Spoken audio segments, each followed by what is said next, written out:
Everything's alright. Waiting for David and B. We're going to be discussing Sin Eaters. It's my first virtual play. I haven't taken in a virtual play before. This was the first one. We'll talk about that. It's a brilliant idea. I had to get used to watching a play at home. It's a little different. I'm always early. I don't mind because I'm never late. Latif! What's going on, brethren? The enforcer. That's what I call him.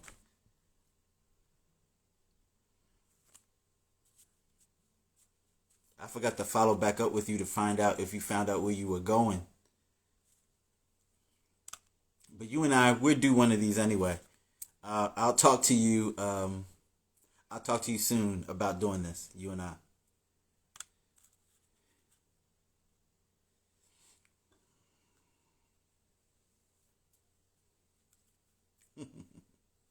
I see you doing big things with the clothing line. We're gonna talk about all that.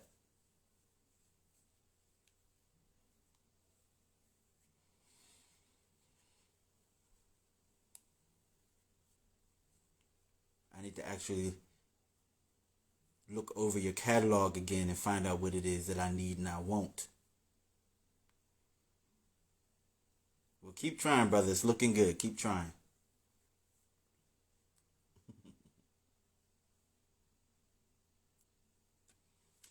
Just waiting for David and B. BiJean. There's David.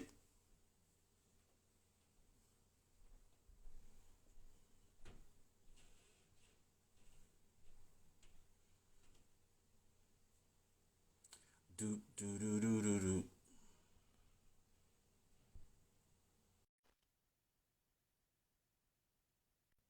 We're about to get started.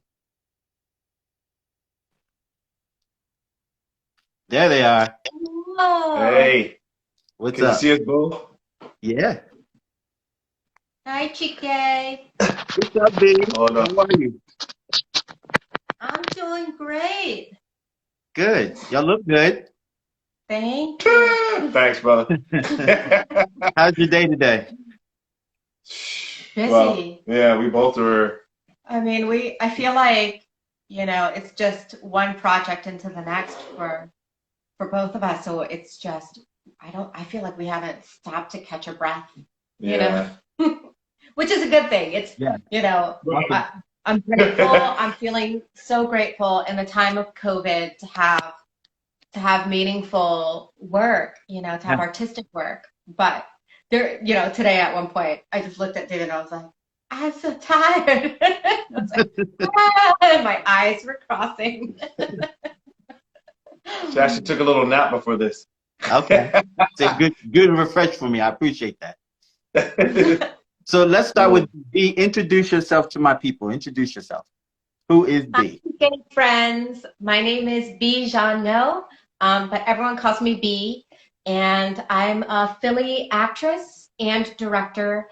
And I also am teaching this semester at Bryn Mawr College. So I do a little bit of everything.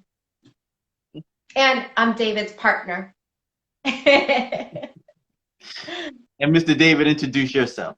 Come on now, they know me now. Come on. They should know you by now. David M. Raine, actor, songwriter, Philly-based, co-host with Chike for No Lies Detected, and another thing that's coming up. We'll talk about it when it's more solid and ready to go public. Yeah, so that's it. Happy to be here with you, bro. Yeah, likewise. So I just want to say, I took in Sin Eaters last night. You guys did that damn thing. Thank you, brother. And I say all that to say, because I know some of the behind the scenes stuff. So I say all that to say, working with what you had and the way that you executed it and the way that it came across, brilliant. It was absolutely brilliant. Awesome, man. I'll give you that up front. Thank you. Thanks, brother. You welcome. So, how did it come to pass that Sin Eaters landed in you guys' laps? So, Sin Eaters, is, did you tell your viewers yet about what Sin Eaters is?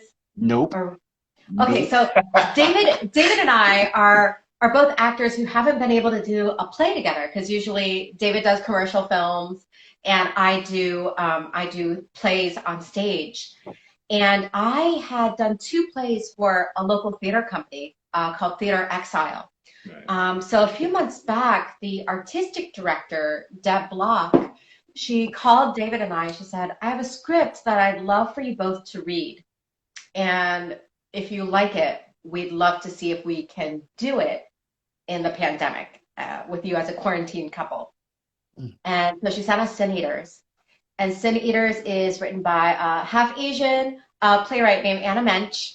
And it's a crazy play about the dangers of the internet and the dangers of believing things you see on the internet. Especially my character is a content moderator for social media. So she sees some of the worst stuff. Yeah. And it's about how their relationship The secondhand trauma of somebody that lives with someone working in that situation. So it's about that, it delves into the psychosis of being Mary Lee, her character. But what's really interesting and wide and mature about the writing is that it goes back home and tells the story of what your loved one is going through while you're going through that. Because all of them have to sign NDAs, non-disclosure agreements for whoever wouldn't know. But so they sign the NDA, and therefore they can't even tell family what they see, what's going on. So I mean, you imagine holding something like that. Obviously it's going to start eating at your brain, and then you come home, and then you're freaking out, and the person that's home doesn't know what's going on, and so yeah. But the production itself, it was pretty cool. Like, at first David and I read the script and we were like intrigued, but we were also like, oh, this is a really scary story. Do you think we can live with this in our home? Because usually you go to a set and you rehearse and you don't live with it. You don't have to have it inside like your home. And also as a couple to live and breathe and talk about the ideas every day. And you kind of can't like separate yourself from the process. And we're like, how do we do this in a healthy way to make sure that we take care of our minds and bodies? Because this couple says and does some ugly things, and but it's very dark. Oh yeah. I mean, even when there's a laugh, it's a dark laugh. It's not like so like. But when she just said like, how do we? The key thing is how, because this has never been done. Like, there's no track record for couples living in their home, building a set, and recording a play, and then getting it. There's no track record for that. There's nothing you can go look up and, oh, this is how they did it. We were literally figuring it out every day. And it was wild because, one of David's tenants is actually, she's her own theater artist too. She's a lighting designer and a photographer, cinematographer. So right off the bat, we were like, we need to get Jen Cleary on board working on this process with us. So we talked to the artistic director and the director of the piece, and we're like, we don't want to do this unless Jen's also, like, our trio in the house is part of this artistic process. You need that professional eye, Because, like, otherwise it would have been David and I running around recording our own sound and recording our own video, and we're like, that's a lot to ask. Crazy. And also take care of these roles that are so like emotionally loaded. Yeah. So thank God, like the three of us were like the household quarantine team. And then we had to rehearse like this, like, how we're doing Instagram Live with you. Basically, that's how we rehearsed the play with our director and our stage 60 miles away via Zoom. Can you imagine? And then when it got electronically directed, you were directed electronically. Yeah. Wow. Yeah. Like literally through Zoom. Yeah. Wow. It was crazy. And then like also during the week where we performed and filmed, the lighting designer, the sound designer, the editor, the production manager, the costume designer, the whole team was on Zoom. Yeah.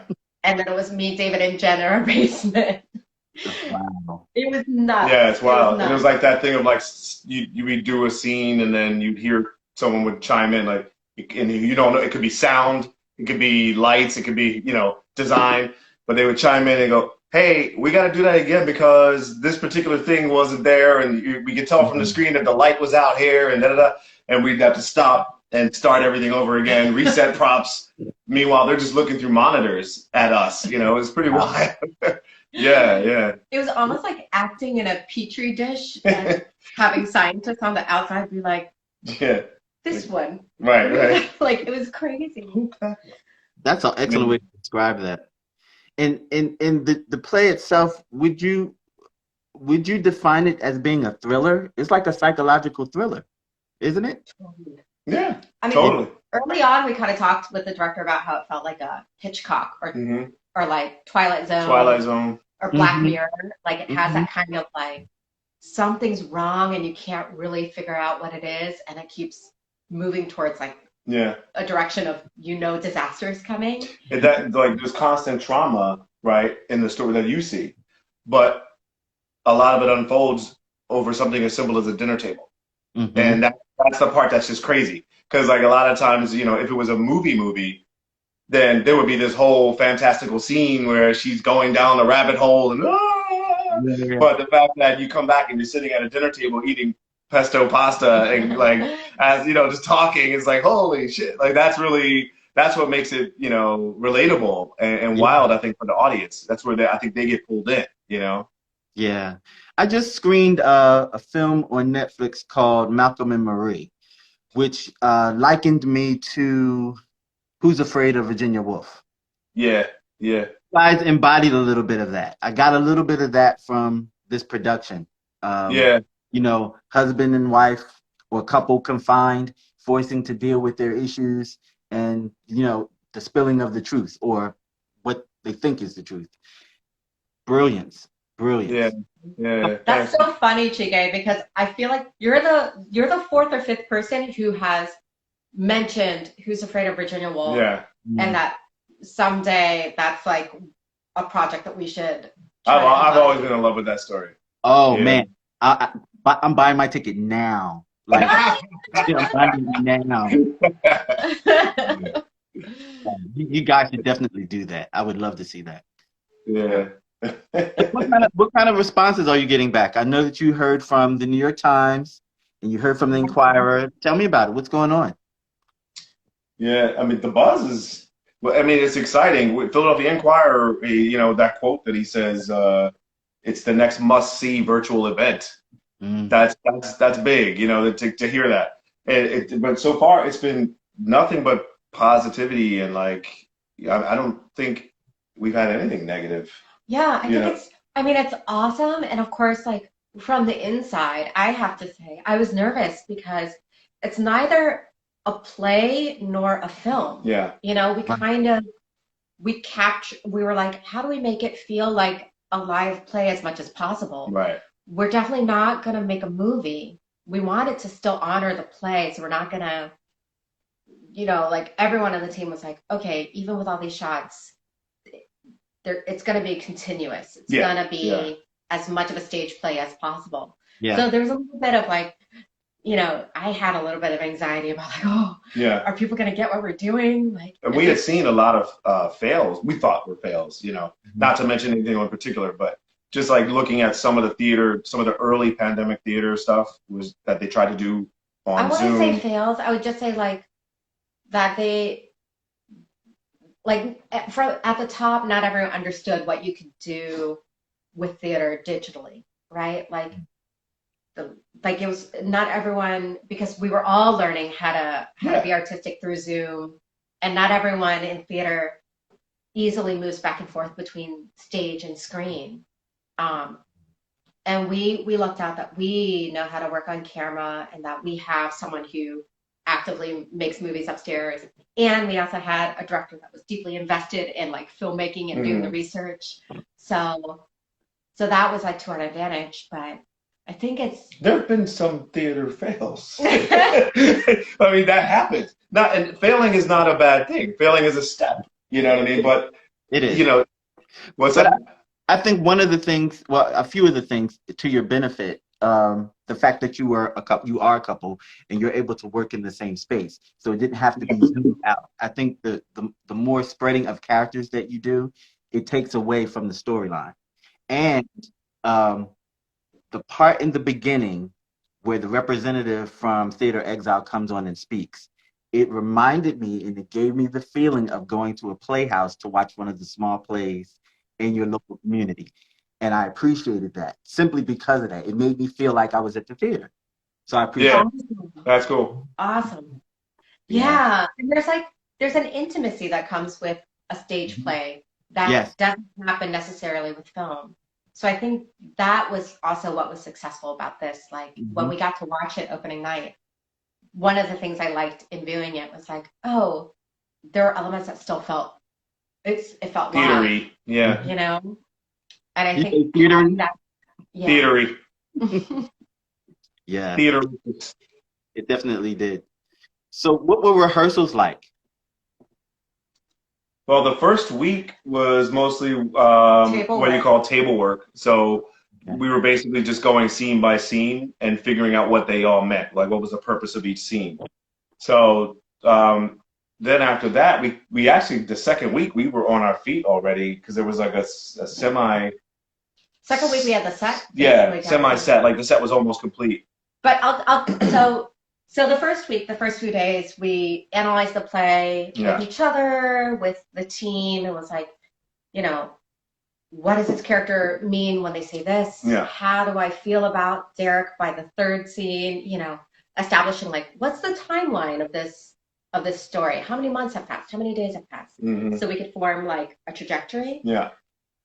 And then it was kind of fun because right away we were like, okay, we should also rehearse with the idea that we're going to get captured by these different cameras. Yeah. So between us and our director and stage manager and Jen upstairs, the conversation happened about like where should we place laptops?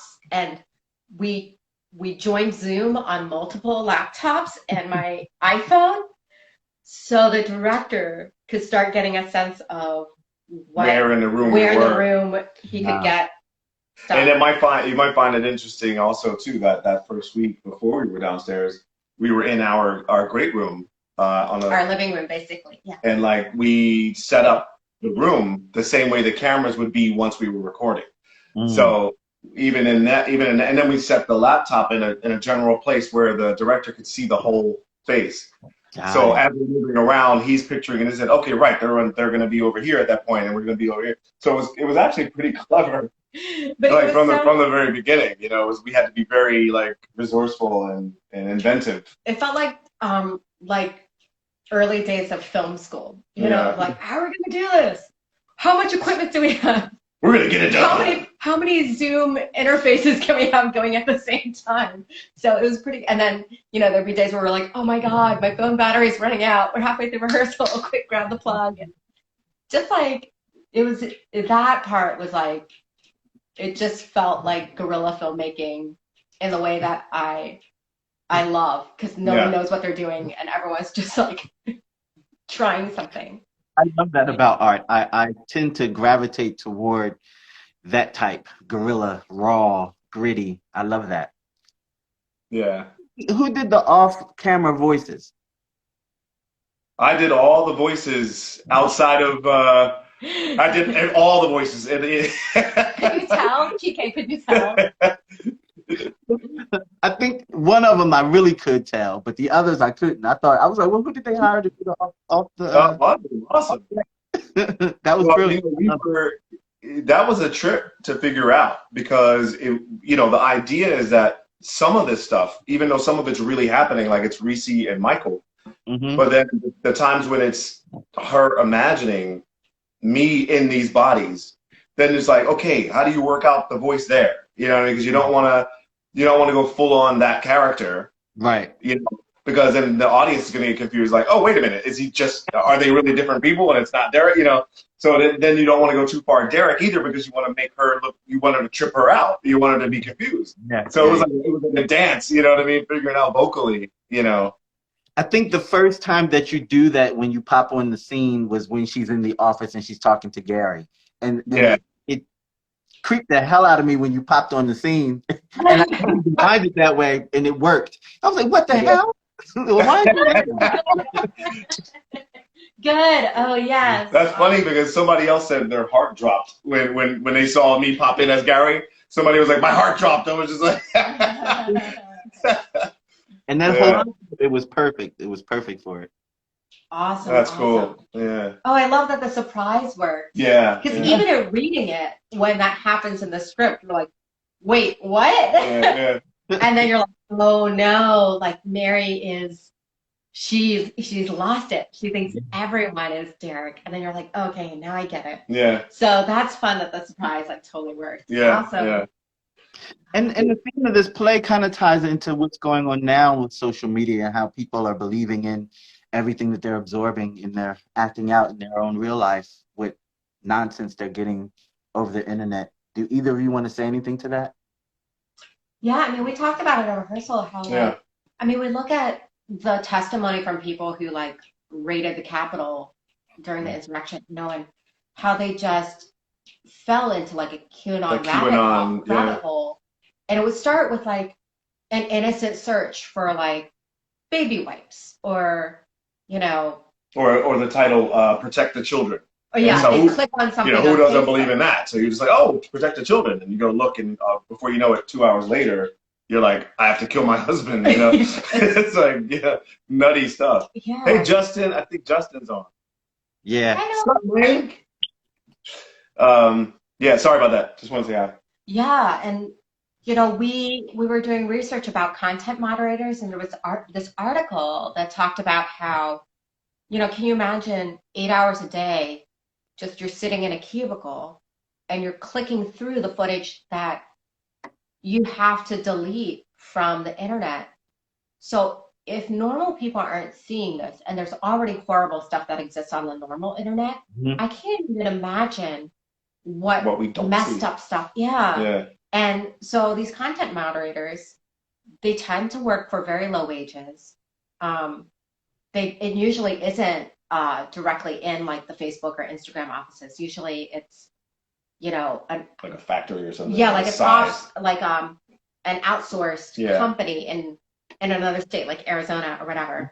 No benefits. No benefits. It'll usually be young people who are fresh out of school, who are willing to work for like a little over minimum wage, maybe, and sit there 8 hours a day just clicking away. And if the more click-throughs you can get, the productivity numbers, if they're up, the more you can get a bonus. And the bonus might be like $1. $1, yeah. You know, so yeah, it's like it's actually like a soul-crushing gig. Yeah. And there were stories about... I can't even imagine taking that on every day and you wearing that every day and taking that home. Yeah. It's and not being able to talk about it. Yeah. I used to work for a company similar to that. Of course, it didn't deal with total internet content. They actually built different sites. So they had like a dating site. They had a site specifically for people's kinks, like their fetishism. They had a porn site. And my job was I had to write captions for the pictures that were submitted.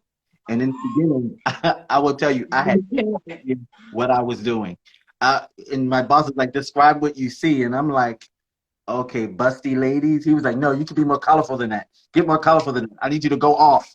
So then I started exaggerating, and then I was like making stuff up. He was like, that's it. That's what I want to see. And I had to do it every day. Even when I wasn't in the mindset of giving that or seeing that, I still had to come up with stuff. I was like, I can't take this anymore. I got to go. Like, I can't take it. Making me. That's wild. Wow. Yeah. That's crazy. So then seeing this play must have been a head trip for you, having gone through that job. Yep. Wow.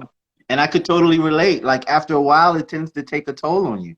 And the trick about that particular job for me was that I rose up pretty fast because You know, I went in there with an education already. Most of the people that work there, you didn't really need an education to work there. So therefore, it was easy money. And it was an easy job for me because I was fresh out of college. Hmm. And they were like, go ahead. And then I became, you know, rising up with it, you know, being an executive. I can't stay here though. This is doing too much. And I think on the floor above us, they had the phone sex operators. I mean, that's the kind of Wow, that's the kind of environment. yeah, it was crazy. It was crazy. So I could totally relate to your character. Yeah. Wow. Yeah, I mean, it's also like, what did you think of the end? I want to know, not to spoil it for anybody watching. And in case you're watching, David and I are doing a play that's digitally streaming through next Sunday. Yes. It's called Sin Eaters, and you can go to www.theaterexile.com. TheatreExile. .org. Yeah, it's a 70-minute piece. It's a quick view, and it's a crazy play that we did in our basement that was filmed with multiple cameras. I'll say it again. It's .org, not .com. Yeah. Theaterexile.org. The play is called Sin Eaters. And the beautiful thing about it is you can sit right at home in your PJs and watch it. That's right. Awesome. So you asked me about the ending. I will say this.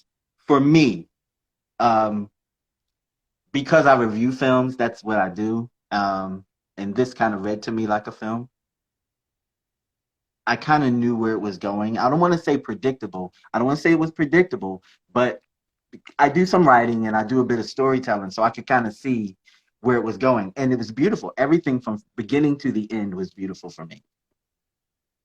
But do you think I actually did something, or do you think it was like, oh, like here?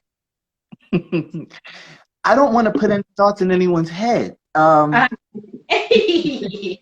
People have their own experience. When people always ask me, well, what do you think of the film? Or this is what I thought. Well, how did you like the ending? Well, it was good. I don't want to give you too much because I want you to come up with your own opinion because to me, that's the experience of the art.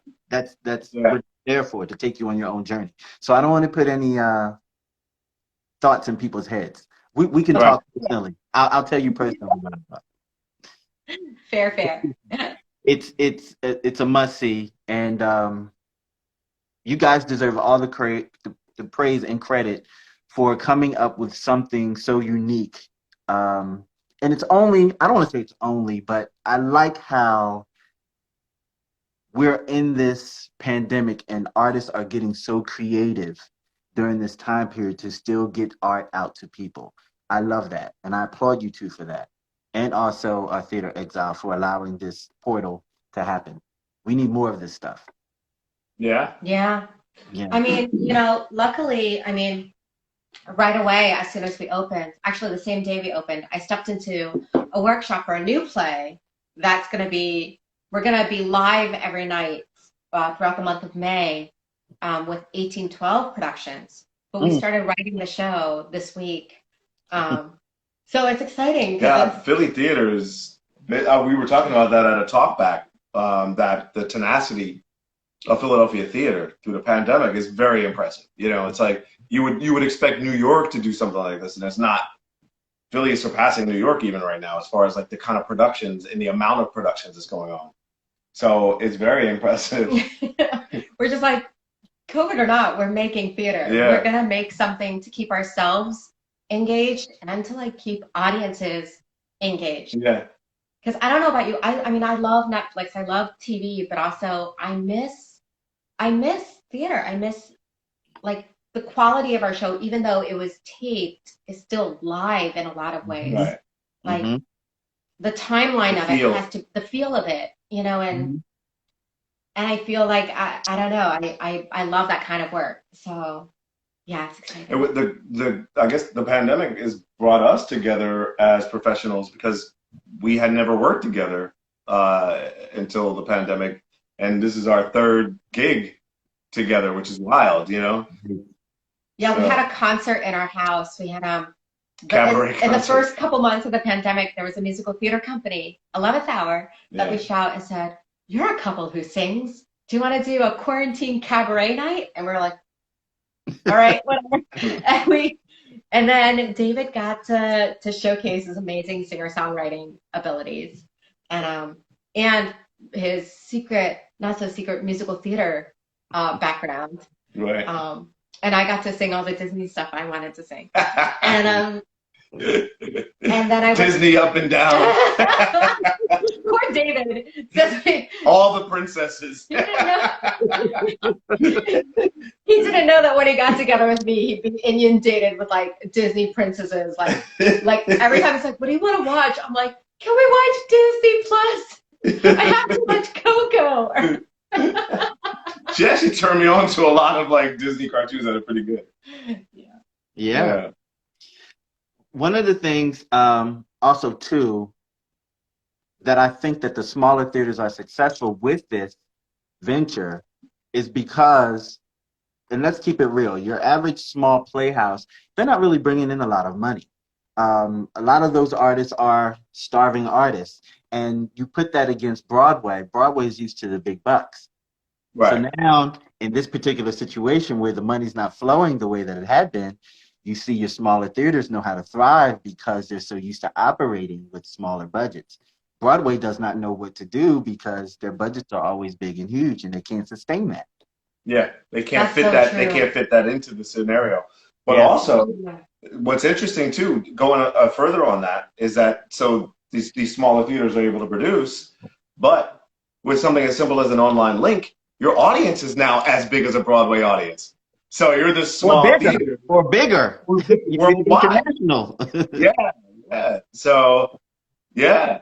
I mean, we were talking about that. You know, you can't help it. You can't say, oh, you can't watch it. Somebody in a foreign country, if they go to any of our social media, they're going to see the link and they can buy and purchase a ticket. You know, there's just people in other countries that are watching it. You know. Yep. So, yeah. I just think we've been talking about this, that there's like a huge shift in the way theaters can embrace digital streaming. Yeah. Mm-hmm. You know? I mean, so many people couldn't make it to the theater before, even if they were living in the city. Either it was cost prohibitive or inaccessible physically, you know, and now it's like, even if you have to be at home and you can't get out of bed for whatever reason, or you can't leave, you can't get a babysitter, watching kids. Yeah. You can download our link. There's like a 48-hour link even available on the site. So you can take your time for 2 days and watch And it. you can wait till the kids are in bed and watch it. Or you can like pause it and go to the bathroom. Yeah. You know, like there's something that's so equitable about that I love live theater. I hope that digital streaming makes people more attracted to live theater. Yes. And that after COVID, they'll like start coming in droves because of the work they get to witness through the internet. And continued digital. Yeah. That should be a new arm of theaters. There should be a new digital arm of the theaters. Yeah. I concur. Yeah. Even if they work out a deal, like say everything comes back to semi-normal and we can go back into theaters again, like they do the Fathom events, maybe they could stream it to a movie theater. Instead of you going all the way to New York to see a Broadway opening, you could go to your local movie theater and see the Broadway opening. Yeah. Gather in a hall. Yeah. Yeah. I mean, you know, Hamilton makes millions on Broadway in person. And then they have all their live tours now in different states. And then they released through Disney, which made it accessible to millions upon millions of people worldwide. Yes. And I don't think that's going to slow down. It actually is going to make people want to go see the live show even more. And if anything, it's going to it's going to make more people want to embrace the arts, learn the arts, support the arts. So I'm just excited about what, you know, even though we are living in pandemic times, the way like we're seeing theater pivot, and I know that term's like overused, but that like there's a new form that's emerging or a new possibility. Yeah. I love it. I'm excited. Tell people where they can find you. B, you first. Well, you can find me and David right now in Sin Eaters our play that's streaming for the next week and a half, or week, the next week. Next week, the 28th. Till the closing. 28th of February, which is at the website for Theater Exile, which is www.theaterexile.org. Theater is spelled TheaterExile. And then he was actually talking about your social media. Oh, my social media. You know, this is where I'm like, I'm an old head. You can find me at this, you can find me at Pennsylvania 642. find me at the end of the Hello? lane. Hello? If you walk past the house with the red door, take a left and go past the fence with the dog. When the moon is in the sky, just right. Just howl my name, and I will come running.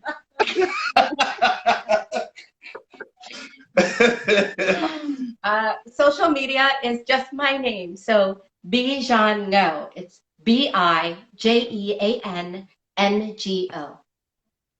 And I am at the Path of David, and that would be for Instagram. And it is David M. Raine for Twitter. And then David M. Raine at Facebook. And then you can always look me up on IMDb. All right. Yeah. Thank you for your time and your energy and being such awesome artists. I appreciate you. And again, check them out in Sin Eaters. That's open until the 28th, right? That's right. They can go to theaterexile.org to get the tickets. Yep. That's right. Thank you, guys. Thank you. Yay. All right. Awesome, brother. See you. Ciao.